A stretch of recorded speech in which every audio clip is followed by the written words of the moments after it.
Hello everyone, আসসালামু আলাইকুম। Welcome to my channel রিমাস blog. বন্ধুরা, আজকে পুঁই শাক দিয়ে শীতলের আনকমন একটা রেসিপি করব। দেখার পরে কেউ মাছ দিয়ে রান্না করবে বা কেউ ভাজি করবে এমন আইডিয়া মাথায় আসে, কিন্তু আমি শাক দেখার পরে আমার মাথায় আসে কখন আমি শুটকি দিয়ে শাক রান্না করব। এই জন্য আমার যে যে উপকরণটা লাগছে, এখানে আমি কয়েকটা শুকনো মরিচকে গরম পানি দিয়ে ভিজিয়ে রাখবো যাতে করে মরিচগুলো নরম হয়ে যায়। এখানে 3টা শুটকি নিয়েছি।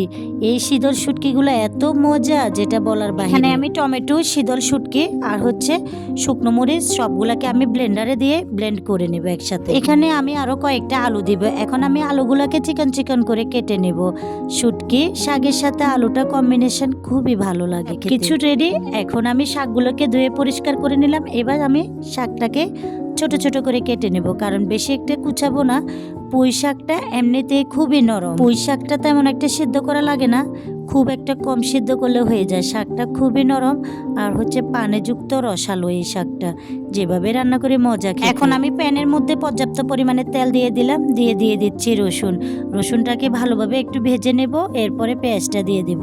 আমি এখানে বেশি করে পেঁয়াজ দিলাম, দিয়ে পেঁয়াজ আর রসুনটাকে একটু লাল লাল করে ভেজে নেব। বন্ধুরা, তোমরা কি আমার ভিডিওতে লাইক করতে ভুলে গেলে ছোট্ট করে একটা লাইক দিয়ে দাও। রসুনে আমি কিছুই দিই নাই, শুধু লবণটা দিয়েছি, দিয়ে বাদামি করে নিলাম। এরপরে দিয়ে দেব ব্লেন্ডার করে রাখা টমেটো, শীতল আর শুকনো মরিচ। এখন এগুলাকে আমি দিয়ে ভালোভাবে একটু নেড়ে ছেড়ে তেলের উপরে ভেজে নেব। বিশ্বাস করেন 2 মিনিট ভাজার পরে এত সুন্দর একটা স্মেল বের হয়েছে, যেটাতে না আমার মনটা একেবারে ভরে গেল। 10 মিনিট ভাজার পরে এখানে আমি দিয়ে দেব কুচিয়ে রাখা আলুগুলো। আলুটাকে দিয়ে আমি ভালোভাবে নেড়ে ছেড়ে দিব। এরপরে একটু পানি দিয়ে 10 মিনিটের জন্য ঢাকনা দিয়ে রেখে দেব। বন্ধুরা, আমার ভিডিওটা যদি ভালো লাগে আমার ভিডিওতে কিন্তু কমেন্ট করতে ভুলবে না, আর আমার ভয়েসে যদি ভুল থাকে ক্ষমার দৃষ্টিতে দেখবে। কিন্তু আলুটাও নরম হয়ে গেছে।